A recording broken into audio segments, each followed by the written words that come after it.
او چې پوخانی نو پوخانی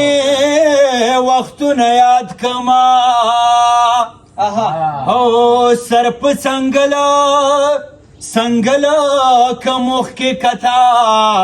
او کتا تو یوما ملګرو سلامونه مې واخلئ په ښایسته ګلورین او تاریخي سوات کې بیا سنګوټه کې ملک نگر کې د بابا سره ناسمه بابا که یو طرف ته یو ښه فوټبالر پاتې شوی دی بل طرف ته دغه بابا د سیاست په میدان کې هلې ځلې کوي خو د ټولو نه ښکلی رنګین او ګلورین رنګ چې دی نو هغه کلتور دی زما په غاړه دا لینده په سر دا ټوپۍ او په خپو دا شړۍ دا زمونږ باقاعده سرمنې دا کټو او بیا دا سری او دا ستن او دا بلی او دا څه شی دی راشپیل او دا چاټي او منداڼو او ورزۍ پسې ملګرو دا د دې بابا مرهونې منت دی حقیقت دا دی هر هغه قوم چې خپلې ژبې او کلتور ته شاکي دا روکېږي تاسو سوچ هم نشئ کولی چې په دې چاپیرچل کې څومره مینه ده څومره سکون دی څومره اخلاص دی ما چې کوم دی دا غاښۍ ولیده دا چاټۍ مې ولیده تختپوش باندې مو مونځ وکړو کڼاوې مو ولیدې د پروړو څپلۍ مو ولیدې او بیا لکه راشي د ډیوه ډیوټ تختۍ مټۍ ورځه پسې که نه چې نومونه به زموږ نه چې کوم دی ژبه به ستړې شي خو نوم به ختم نه شي خو په دې ټول هر څه کې ستاینه کومه د بابا کڼاوې پکې وې د هغې نوم مې واغست که نه چې د دیدن ځای ته کڼاوې ځان سره وړمه بابا ستاسو ځکه مننه کومه چې د ماده پرستۍ په دغه دور کې د خلکو نه ثقافت هیر دی کلتور هیر دی مینه هیره ده کورنۍ چرګه اوس څوک نه حلالوي اوس چې کوم دی خلکو له د کورني بانګي کې هغه شوروا نه کېږي هغې نه چې به یې ورګوټ ووهو که نه راشده دا به وایي چې څنګه چې به دې ټوپک کې دې مروړی راکېښه دا هر څه به یې پاک کړه بابا الله دې ژوندی لره نو زه یم دې بابا ته به په مینه باندې یو دوه سرو ټپې وکړو او په پوخاني طرز کې راځو چې او چې پوخانی نو پوخانی وختونه یاد کما او سر په څنګله کموخ کې کتا او کتا تو یوما یار په دکنو د سړی یار وی او زد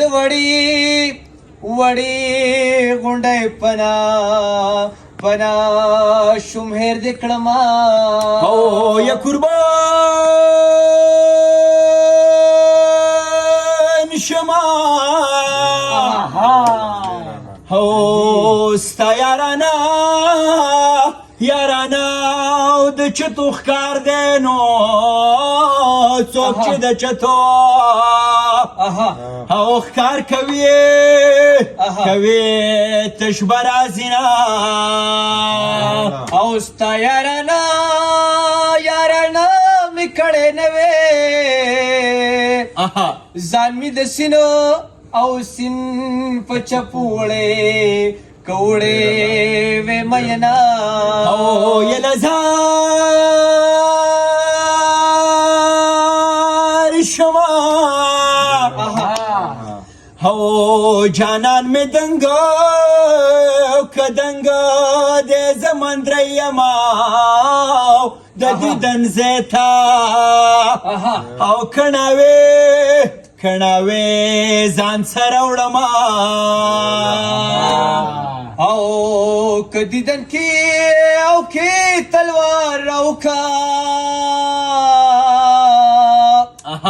رسته تبه را باندې دی پنای کړما او یا قربان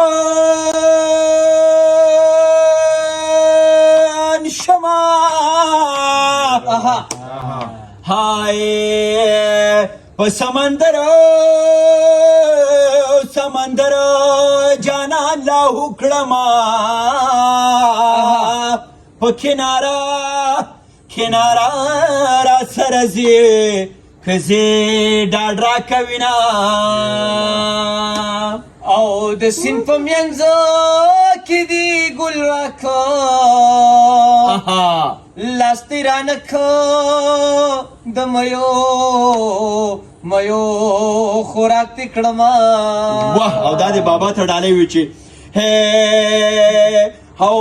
قضیې د ټولو و د ټولو او ظلمو دنګ دی نو او لکه په سواته او په سواته کې چنار بیا او بیا ختلی وینا یا مختی د پیر بابا زیارت ته د سواد د سرا او سرا ملمنا راغلی یما حمزه ترې ډالۍ وي چې او زړه مې د سواتنو د سوات حسینو یوړونو تشه پنجره او په ملکڼ راکوزوما او یار می چینار لاندې ودده لکه واخو پېښړې دما او راویښ مې کړو نا او خبرې ناسو تختې یې ماتې نو زه د هغه او لالي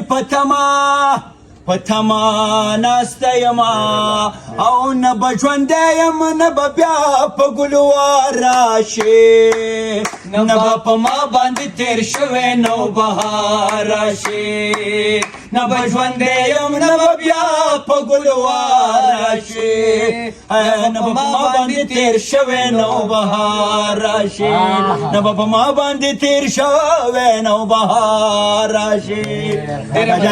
ستاسو مننه کومه حمزه ستاسو راشد خان ستاسو مننه کومه د دې ټول سوات مننه کومه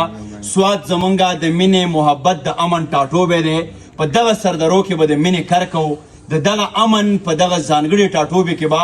دنیا ته موږ د مینې محبت ورورولۍ پیغام ورکوو او په هر حال به د دغه چاپیرچل د ښکلا څوکیداران کېږو د دې سوات امن ته به شپول کېږو دلته به مینه کرو دلته به ښکلا راولو خدای دې وکړي چې پوره پښتون وطن په ځانګړي ډول باندې آباد وي او پوره دنیا دې هم آباده وي چې دلته ښکلا وي دلته ژوند وي افسر افغان ته د سوات د ښایسته سردارونو اجازت راکوئ ښاد آباد او بریالي اوسئ